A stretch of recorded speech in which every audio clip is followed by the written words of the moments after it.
Netroots Nation!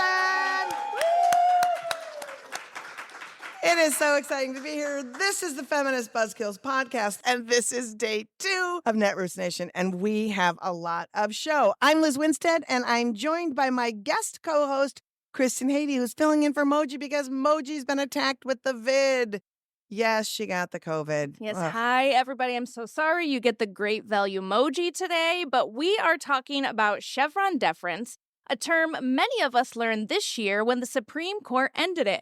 But to be honest, had absolutely no idea what it was and how it kept rogue judges in check. That's right. We're going to explain Chevron and how the impacts of SCOTUS gutting it could have serious ramifications for abortion access. And joining us to do that from Take Back the Court Foundation is Sarah Lipton-Lubet.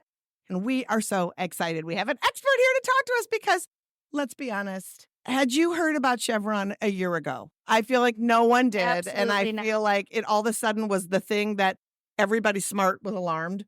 And I'm so excited to be able to break it down. And plus, we'll dump a steaming pile of the latest Abobo news on you. But first, Liz and I have a lot of feelings. A lot of feelings. Whole lot. A lot. It's mostly about, I'm so excited we're talking about Chevron, but I feel like, too, there's a lot of looming hidden things that are happening that the public doesn't know about that are, with like Chevron, like the Comstock Act, which we saw a fantastic panel here at Netroots about the Comstock Act yesterday. And Abortion Access Front has an incredible campaign. And we've heard a lot about the Comstock Act and how it's this law from 1873 that is basically bans obscene materials from being sent through the Postal Service, abortifacients, pornography, all this stuff. And it's been amended, but a lot of stuff is still in place. And people are learning about the act itself. But Kristin and I wanted to talk a little bit about Comstock the man, because I think a lot of people think the Comstock Act was just some rogue congressperson who decided to create this law 100, 200, 100 and what? Just came out, I don't know, it was years from ago? 1870. Oh, God, don't make me do math No at math, yes. 9:09 in the morning, please. But Comstock he was from New Canaan, actually. He came from a jillion children. His mom was one of those fire and brimstone evangelists. And he was just a guy who sold dry goods. He sold beans and bolts of fabric. And when he was in the Civil War, he was really offended that his soldier buddies were getting girly magazines in the mail. And he was very, very disgusted that they were just being tainted by their morality, was being offended by it. How dare they? Right. That's so incredibly rude of them. So incredibly They're at rude. war. They're just supposed to be off dying, not enjoying themselves. Not enjoying themselves. And so when he got out of the war, he decided that he was going to just find out how much obscene materials you could get through the mail for research, I guess. So he got magazines and all kinds of back massagers and all kinds of implements of pleasure sent to him. And then he examined them all, I'm sure. Then he took this bounty of materials that he got through the mail, and he traveled from New York to D.C. and did a display for the vice president and for Congress to show them all of the terrible things you could get through the mail. It was probably the most exciting display they've ever seen. Maybe the worst Etsy store ever. But the thing is, Congress was more than happy to pass this Decency Act because they were embroiled in a scandal because a shit ton of Congress people were involved in this railroad scandal where they were bilking money from the railroads and pocketing it, and it was a whole mess. So they were like, wait, if we pass this law that shows that we are not immoral people, it will sort of smokescreen from the shit that was going to come down on them, right? And so they were like, Anthony Comstock, thank you for bringing to our attention that you could get dildos in the mail. We are going to actually pass a law and we're going to name it after you. But then it gets weirder. It gets very weirder. This man ended up collecting what? They deputized him as the screener of the mail, basically. And so then he deputized his buddies from around the country. Mm-hmm. And they've collected 150 tons of books. They made over 4,000 arrests, and he bragged about causing at least 15 people to commit suicide because of prosecutions. Yeah. He's a Pete. He's a peach. And so the fact that there is still this law on the books and that people are using it in, we have seen that, 145 members of the Senate and Congress wrote an amicus brief to SCOTUS. We heard SCOTUS mention it. And so it's like, if we want to go back that far, gives you an idea of where we're at. So Anthony Comstock, the man is garbage. We have a zine about it. We have a repeal about it. We're working with Senator Tina Smith on helping get that law passed. But we just wanted to talk about that piece of obscurity before we got on to actually the matter at hand. Let's get to today's big story. Okay. Last month, the Supreme Court upended a 40-year precedent called Chevron Deference. Chevron was something that most of America had never heard of until SCOTUS ended it. And in doing so, alarm bells have gone off about what could happen now that judges no longer have to defer to the expertise of the federal agencies in cases involving environment, healthcare, and much more. So what is Chevron Deference? It's a legal principle that compelled federal judges to defer to a federal agency's interpretation of an unclear law that Congress empowered the agency to administer.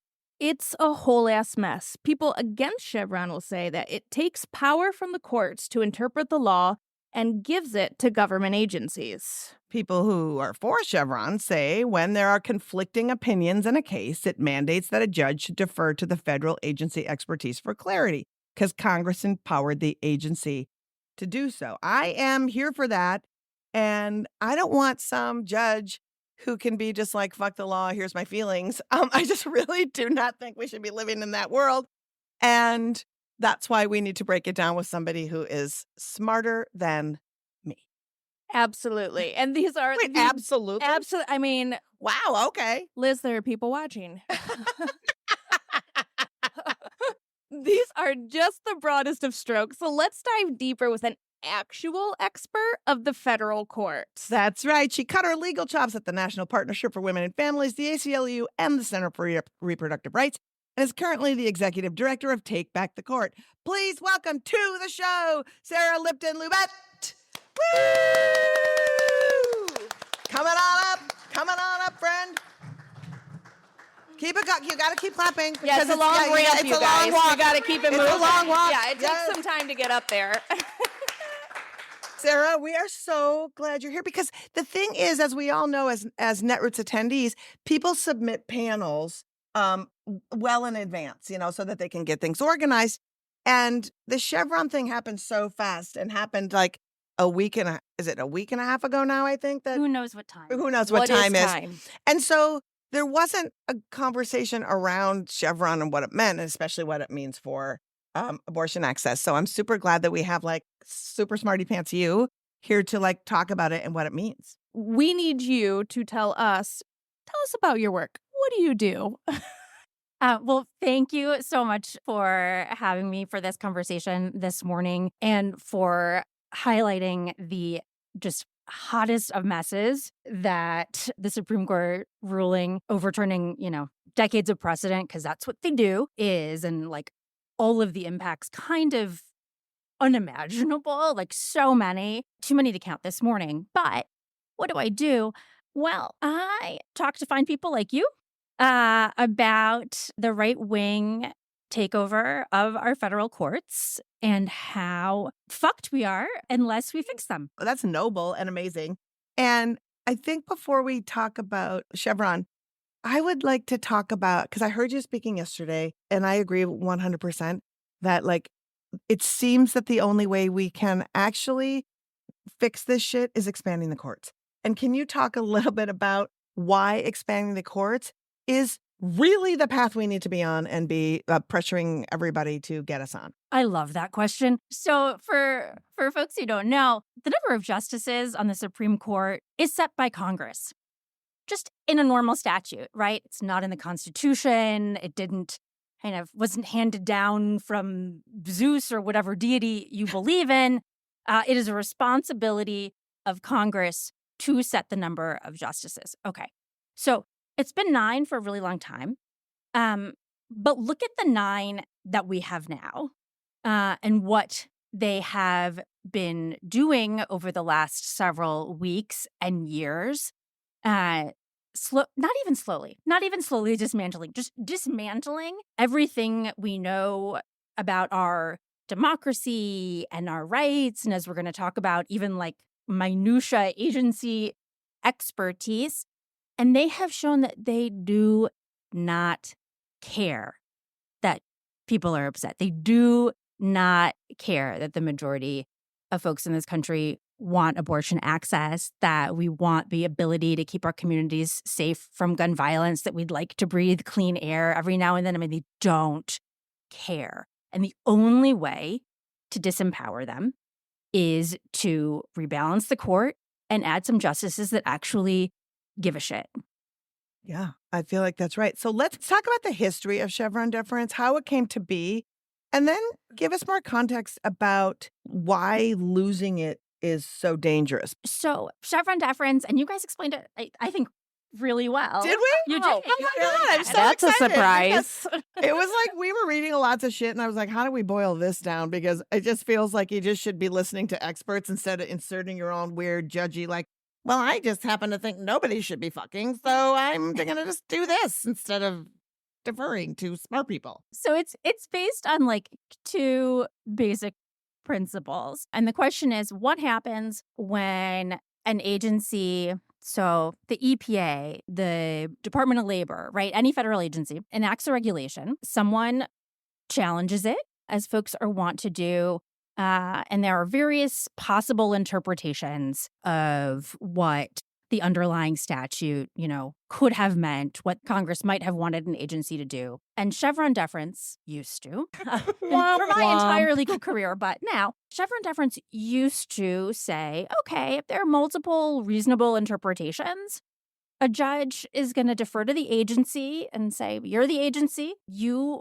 understand things about the speed of water turbines and fish eggs that I don't know about, and your regulation can stand. And that's based on two principles. One, judges don't know a lot about all of this super complicated, deep expertise topics that federal agencies cover. I mean, I don't know a lot about it. It's serious expertise, it's minutia. So that's one.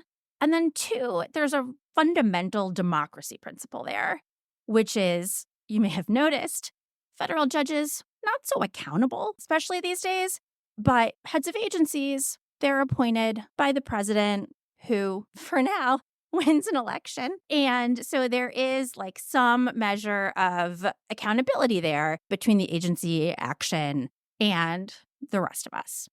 So I think, Kristin, before we get to the FDA part, what I wanted to ask was, I know it came to be, there was the NRDC, there was a specific case, right? And it was under the Reagan administration, I think, right? And so I think they were trying to make sure that their folks were interpreting how it was going. So can you talk a little bit about what happens if an administration that's hostile to facts cleans out agencies and then places ideologues into those agencies so that it's like, okay, Chevron deference works when you want it to, but then if you have ideologues in your agencies, can judges say, well, they say over here, can they use it in a bad way if bad people are replaced? Do you know what I'm saying? It's a good question. It's pretty much heads they win, tails we lose, right? Because it's all about power and control and who controls these various arms of our government. So yes, Chevron is originally came up during the Reagan administration. Republicans loved the idea then because they were in control of agencies. There was this huge swath of deregulatory activity that they were wanting to enact, and they did not want left-ish leaning, were there left-leaning judges? They didn't want sensible judges undoing their agenda. One of the biggest fans of Chevron deference was Justice Scalia. You might remember him, and not exactly a liberal guy. And now that the federal courts have been captured by the right, they now want the courts to have the power to set all the rules and say what's what and take that power away from federal agencies who are staffed by people who know things and study things and learn about things. But it's very much a one-way ratchet, right? Like this does not offer protection against a Trump administration implementing Project 2025. Because there you have the ideologues in the administration making the rules, and you have the ideologues on the bench saying, cool. Sorry, there's like no sunny side. No, I am just not. Everything's terrible. Everything's awful. But that's a good point. Let's talk about, again, we have an election coming up, in case no one knows. So how does this ruling affect access to medication abortion, especially in the hands of an anti-abortion administration?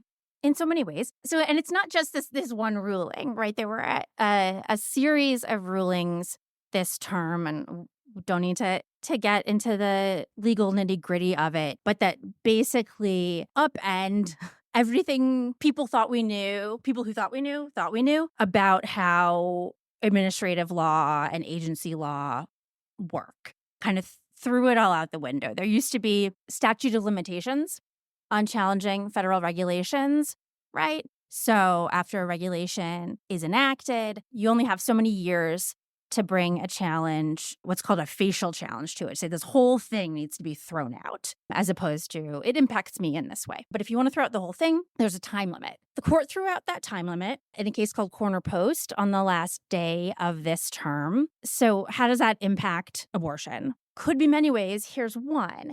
In the medication abortion case that came up through Judge Kazmierek and the Fifth Circuit, and the one that we've been talking about for the last year, Judge Kazmierek's initial ruling threw out all approval of mifepristone, like from the get-go. The Fifth Circuit, no friend to abortion, narrowed that ruling a little bit, saying you can't throw out the original approval of mifepristone because there's a statute of limitations on bringing that claim. Guess what? No statute of limitations anymore. So that's just one example. So they could just bring back that case? Yes. Awesome. And then what about, because through the course of the mifepristone case, we saw Kazmierek also cited Comstock, right? And then when it went to the Fifth Circuit, Judge Ho had like this lot of feelings about, literally one of the things he said was that there's an aesthetic, what was the exact phrase? There was the doctors had an aesthetic pleasure or aesthetic something. An aesthetic interest in the enjoyment of other people's pregnancies. Yes. So if that doesn't creep you out now, we have a shower installed in the back at any point if you want to just like have a Silkwood shower. That's the inserting of your own weird personal opinion rather than deferring to the facts of the case. And they cited so many lies in the mifepristone case. Some of the research was just tossed out by the people that published it to begin with. And so when you don't have to defer to expertise, what it leads to is having these weird feelings and people who are just aggrieved about something. It feels like, and tell me if this is right or wrong, that now anybody who feels aggrieved about something can just start a case and have standing? Is that too much of a stretch? Not in a way that matters, right? Like, that's not too much of a stretch in a way that matters, because at the end of the day, there are going to be so many cases brought in front of these right-wing judges to undermine everything that we care about, right? Some people might argue with me and say, well, we saw in this term that the court still cares about standing sometimes, kind of, when they don't want to rule on an abortion case a couple months before an election that they're hoping their candidate will win, right? So there are arguments against that, but basically what these cases have done, what the Supreme Court's recent rulings have done, is just opened up no time limits. You can challenge any regulation from any point in time, and you don't have to defer at all to an agency's expertise in an area that a judge may and likely knows absolutely nothing about. Alliance Defending Freedom, you know those guys? Oh, we love A little bit. Oh, yeah, Josh Might be Hawley's familiar. bride. So they filed an amicus brief in one of these admin cases, basically laying out their vision of what they want to do once all these admin law rules have been thrown out, which they now have been. And they target medication abortion, Title X, gender affirming care, abortion access for service members and veterans, and of course, the moral scourge of the narrow slice of availability of emergency abortion care for people in dire medical need. All of those are areas that they now feel they have the upper hand in prevailing now that now that Chevron is gone and statute of limitations are gone. All of these principles that used to, put some guardrails around the having a judiciary with just like unstoppable power. For a non-legal casual observer, I think what has been astounding is you assume when judges are deciding these cases that they are based on facts and peer-reviewed science. And it is mind-blowing how much bullshit they're taking in. And that's what goes into the ruling. It's nonsensical and terrifying. Yeah, that's so sweet that you would think that. Thank you. Kristin's adorable. I am adorable. I tell myself every morning. And and one of the things I wanted to bring up, like specifically, is for those of you who aren't as in the abortion weeds as we are, there has been this trend from anti-abortion movement people and anti-abortion AGs are pushing it, which is that since they can't outright, or they're losing the battle on medication abortion. It's 63% of all abortions in this country are done by medication. And that's the ones we know. That's the ones that are checked, right? People know what a medication abortion is. So they're not winning by just trying to ban it. So what they're trying to do is create these other nefarious things that aren't real. And one of the pushes is that it's an environmental hazard, right? That there's medication abortion and abortions in the water. And like, there's also poop in the water and a lot of stuff in the water. Maybe don't drink out of your toilet. I don't know what you're doing, but it seems like this is a ridiculous argument and that you don't understand how actually water works anyway. So, but it's real and they keep pushing it and it's very serious.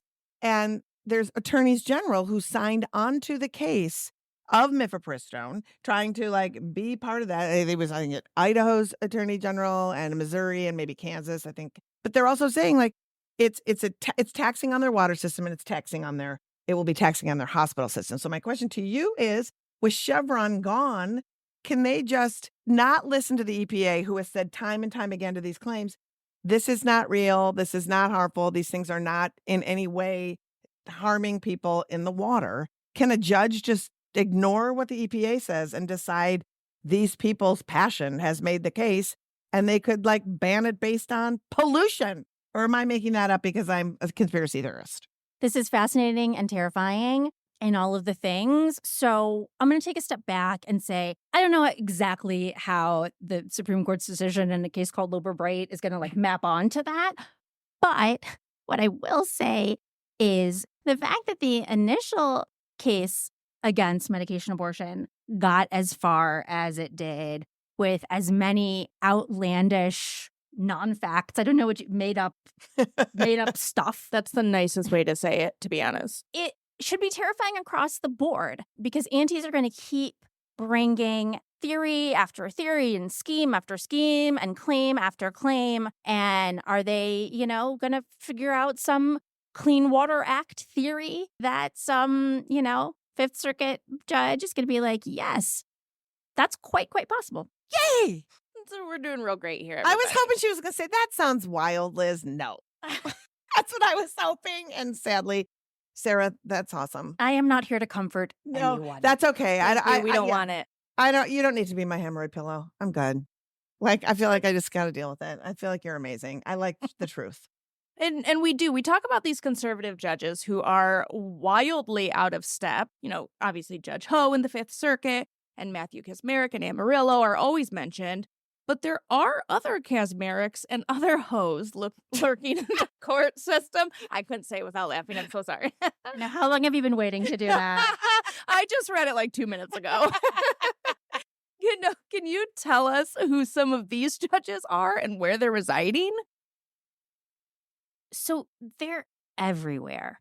And I do mean that in a horror movie kind of way. Trump was able to appoint so many Federalist Society right-wing judges to courts across the country that this is stuff we see everywhere. We see it so often from Judge Kaczmarek and then coming up through the Fifth Circuit because I'm going to get so nerdy here, but like the local rules of jurisdiction in the Fifth Circuit are written in such a way that any conservative, any right-wing plaintiff, basically anywhere can manufacture a reason to file their case in front of Kaczmarek. We're pretty certain that it's going to get a friendly hearing. And that's why, his name comes up so often in these conversations. It's not because he's the only one. It's because he's one of the only ones where you can be guaranteed that he'll hear your case, right? So there's this whole kind of judge shopping angle to it. But, you have Judge Kyle Duncan, who, when the Obergefell marriage equality decision was decided, said that it, quote, imperils civic peace. Oh, So that's a take. Yeah, That's an I really, opinion. it's not guns, everybody. It's marriage. You have Judge Van Dyke out of the Ninth Circuit, which, I don't know, people my age still think of the Ninth Circuit as this like bastion of liberal thought. But you have Judge Van Dyke there, who was rated not qualified by the American Bar Association because, quote, and this is close to a quote, because paraphrase, he is ignorant, lazy, and ideologue with no commitment to the truth. Oh. So these are the people. So it's Alex Jones. These are the people. Oh my God. So I think I want to do a whole podcast just on these other judges, right? Because I think people need to know and feel that. And the Ninth Circuit is where the Idaho case goes back to, right? And so thinking about when it's just like that crapshoot of which three do you get, it's like, do you get Dick Van Dyke or whatever this fucking guy's name is? So yeah, I would take Dick Van Dyke. I mean, I'll take Dick Van Dyke too. He's kind of awesome. This has been incredible. Last thought, Sarah, before we have to go on to our next stuff. And will you stick with us for the game and for the other stuff? Oh, for sure. Okay, amazing. Yes. What do you want people to do right now in thinking about your work, thinking about expanding the courts, and thinking about how do we take back the power and try to fix things? What can us do as people, listeners? So there's been this myth for a long time in Democratic politics that the court is an issue that only matters to conservative voters. And I think something that is so important that we can all be doing right now is showing how untrue that is, right? People who care about abortion access, about, honestly, I'm never going to go through a list, about like literally anything good in the world, care that this court is trying to take it away from them and to some extent has already. And so to make that known to your electeds, put on a different C4 hat to candidates in your personal capacity, that's a huge thing to be doing over the next few months. And at the same time, telling them that we want a judiciary that is accountable to us, the American people. We do not want to be ruled by oligarchs in their black robes, right? That's not what democracy is about. Sorry, I'm getting up on my soapbox here. We like that here. The Judiciary Act, it's a bill. It would expand the court. It would take power away from Clarence Thomas and Sam Alito. And their wives? Or is that just wishful thinking? And the folks on the court right now who think that they are accountable to no one, beholden to nothing, and able to enact their will with impunity. And we need to show them that that's not okay. Awesome. That is good advice. And links to everything you said, we will put in our show notes, what that act is, everything that you were talking about on Chevron, on all the stories we touched on. And you can go look at the show notes of the pod and do your own research with facts. It's fun. And we always like to remind you that you can find the best, most up-to-the-minute resources on accessing abortion care and funding for your care on our website, aafront.org. Our Charlie chatbot is at the bottom right of our screen and will walk anyone anywhere in the country through their options and resources for abortion access. Thanks, Sarah. Thanks, guys. Yay! You can find Sarah at Lipton-Lubet on X or go to takebackthecourtfoundation.org to learn more. And you're going to stick around with us. Before we get to the game, we have to do a little bit of what they call business. You know, the Feminist Buzzkills podcast would not be possible without the generosity of our fake sponsors. Liz, who's supporting us this week? Well, this week, it's a good one. These days, seems like there just isn't enough wholesome fun out there for Jesus-favored kids. Poor white Christian kids, always getting left out. Well, no more, because Moms for Liberty has introduced a fun new trading card series called Garbage Pail Embryos. This week's Feminist Buzzkill sponsor. Garbage pail embryos are a wonderful way for kids to learn judgment and abortion disinformation while having fun doing it. We all know about the millions of IVF casualties and post-birth abortions that are being tossed in the garbage every day. Isn't it time we teach our children about them in a way they can understand? You can never start too young, and with Garbage Pail Embryos' colorful design and a supersized stick of bubble gumbrio in every pack, kids will be begging to learn about all the brilliant potential lost to abortion. Like Olivia, the oncologist, whose goal of curing cancer was aborted even before she developed a brain. Or Greg, the gold medalist, who because of Plan B, never swam further than the fallopian tube. Collect them all. Trade them with their friends. It's the perfect tool to create the next generation of Charlie Kirks and Ben Shapiros. Garbage Pail Embryos, putting the fun in fundamentalism. We have to get better sponsors. We do. This is terrible. It is Something's always gone bad. wrong. Every week it's worse than the next. All right, now it's time for the party game that you all know. It's faster than Monopoly, more fun than Taboo. It's 6 Degrees of Abortion. Now, normally this is the game where Kristin and or Moji takes a story from the news seemingly unrelated to reproductive rights, and I have 6 chances to try to link it to abortion. But here at Netroots, we're going to have y'all toss us a story, and the 3 of us will work together as a team trying to make the connection. So let's see if y'all can stump us this week. All right. What do you have? Who's got a news story? Who wants to come forward with the news story? Come on up quick. Yay! There's a mic talking to said microphone. So this is from NPR. So Okay. it must have gravitas. All right. Yesterday, Is it about string theory? It depends how you tie it together. Headline, a man is caught attempting to smuggle 100 live snakes into China in his pants. Okay. A man is trying to smuggle 100 live snakes into China in his pants. What are we linking? Are we Well, this linking is a good China, one. snakes, pants? What are we linking? All of it? Okay, you're just giving us the full range. Okay, so we can choose Carte any of blanche. that. This is hard. Okay, wait. This is a stretch. But he is trying to smuggle snakes, which makes me think of snake oil salesmen, which are obviously all bullshit. And thinking of bullshit theories brings me back to abortion pill reversal and how it's all a lie. That's the best I've got. This is I hard. think I'm going to leave this one to the experts. Okay.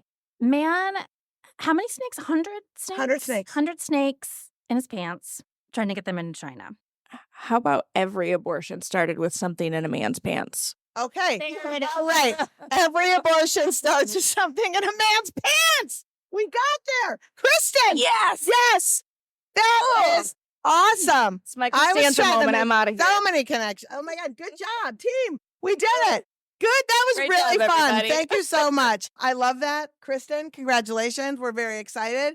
Sarah, thank you so much for joining us. That is our incredible show. We have time for some questions. So if you guys have any questions about what you heard today, any questions about what's happening in the state of abortion access in general, we'll take your questions now. Anybody? Any questions? Anything about snakes in a man's pants? I don't want to answer those. Yes. The question is, what is the best thing we can do to help expand the court? Join the movement.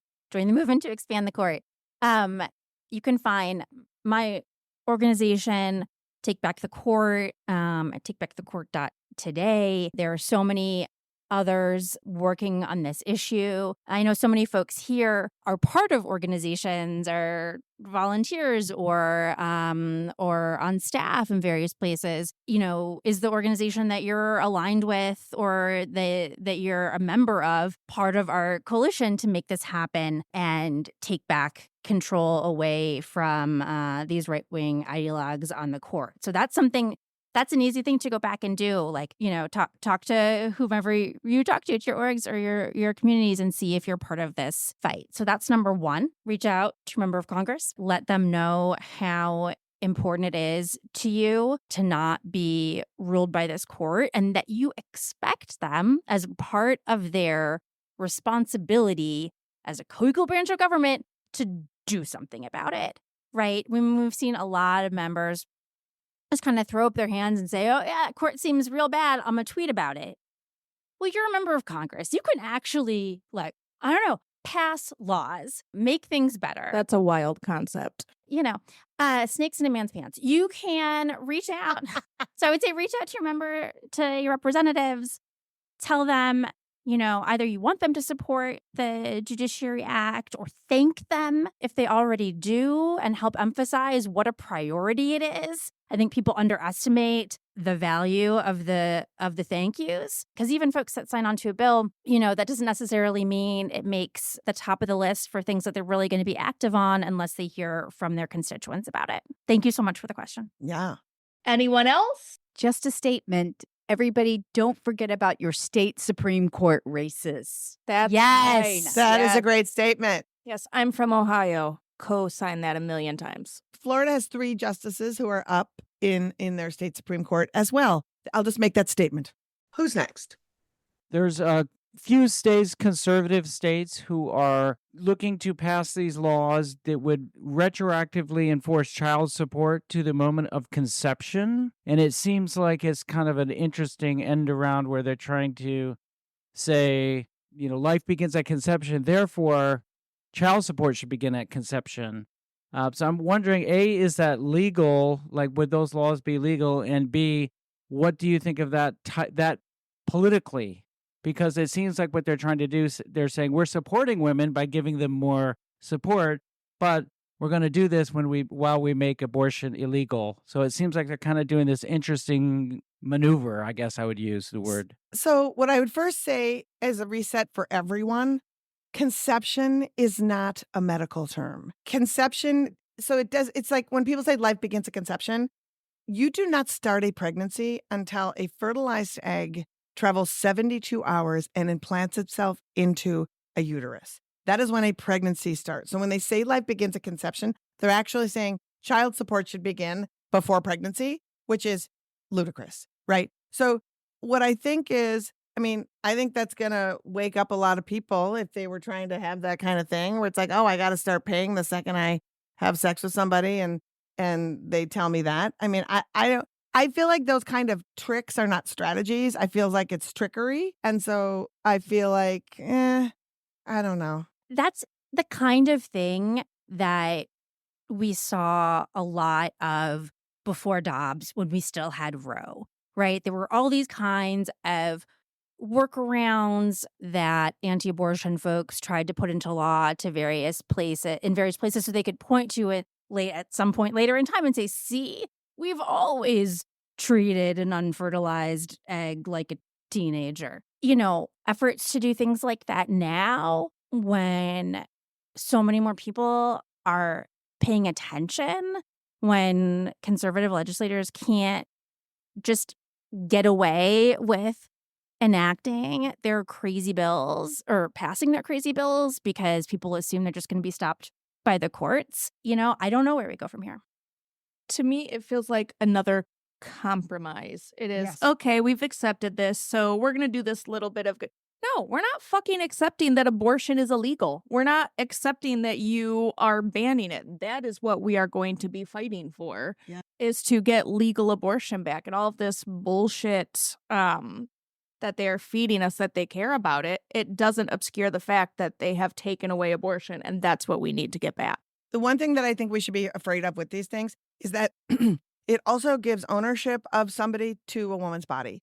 And that's the part that we must avoid. We are not weenie garages. We are not vessels. We are not any part of this. And whatever is in my body is mine. And if you choose to drop your shit off in my yard, it's mine. Sorry, that is what is happening. Possession is 9/10 of the law. 100%. And so I do think that we need to fight back on that front too, because it establishes personhood. It establishes a lot of shit that is not okay, that your body is not your own, and that there is a personhood thing. And so I think that's where we need to be looking at constantly with those things. On that note, we have to go. Sarah, you're incredible. Thank you so much. And that is our show. It was so much fun being at Netroots Nation this year. Thank you to everyone who hung out with us. And a huge thank you again to Sarah Lipton-Lubet for joining us. You can follow her at the socials in our show notes. As always, thank you so much for listening, and please support the pod. Like, subscribe, and show us some love with a 5-star rating. And don't forget, you can stay up to date on all the latest repro news between episodes at Abortion Front. Turn your enragement into engagement.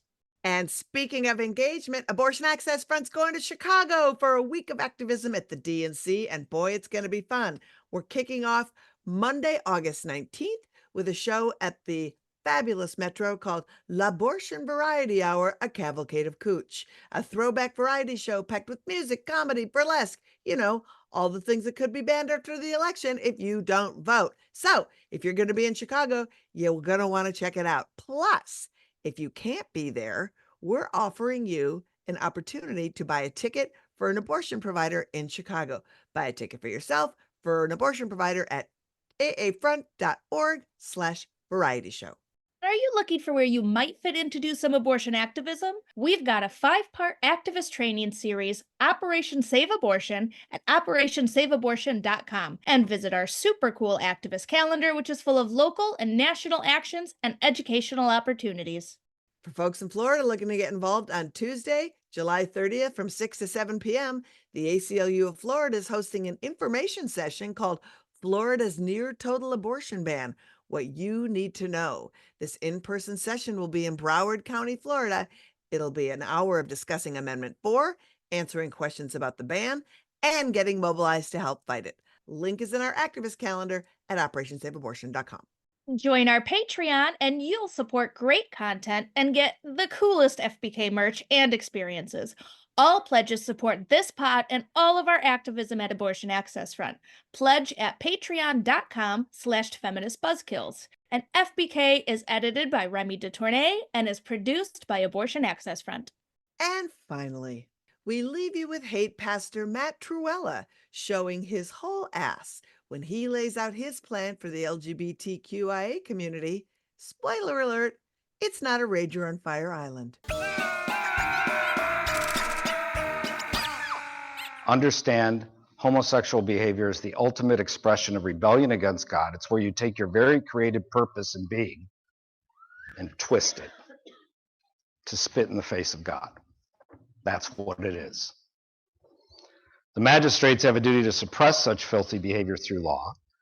We have already seen just in the last 20 years what happens when the filth of sodomy is not criminalized. Its filth grows and further destroys society.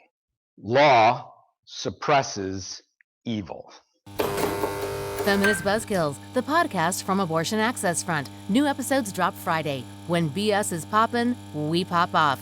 And if you want to support our podcast and all the work of Abortion Access Front, like, subscribe, and join our Patreon at patreon.com/feministbuzzkills.